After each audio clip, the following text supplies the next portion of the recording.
से 5 मिनट सुनो। आखिर फिर क्या होता है?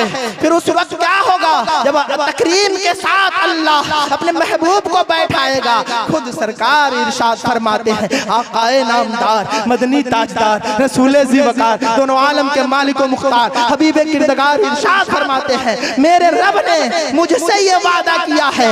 यह हदीस पाक के मुबारक अल्फाज ये है, इन्नल जन्नत मुहर्रमतुन अलल अंबिया हत्ता तदखुलहा अलल उमम व हत्ता तदखुलहा उम्मतुक। ऐ मेरे प्यारे हबीब सुन लो, अरे ये जन्नत तमाम अंबिया के लिए मना है जब तक इस जन्नत में आप ना सुभान अल्लाह। और वहत्ता तदखुलहा उम्मतुक, और सारी उम्मतियों के लिए ये जन्नत हराम है जब तक इसमें आपकी उम्मत ना दाखिल हो जाए। ये हदीस तो सब लोग पढ़े, लेकिन दिल भी बंद, आंख भी बंद, कान भी बंद, लेकिन हक्कानियत की जान, सुन्नियत की पहचान कुतुबे ज़मान अलैहि रहमत व रिज़वान इमाम अहमद रज़ा खान जब ये हदीस पाक पढ़ते हैं तो बरेली से पुकार उठते हैं, जाए ना जब तक गुलाम खुल्द है सब पर हराम। अरे जाए ना जब तक गुलाम खुल्द है सब पर हराम। अरे मुल्क तो है आपका, तुम पे करोड़ों दरूद, सुभान अल्लाह, सुभान तो है आपका, तुम पे करोड़ों दरूद। जरा देखें हजरत रिज़वान आखिरी बात कहते हैं कि सुनो मुझे क्यों खड़ा किया गया है।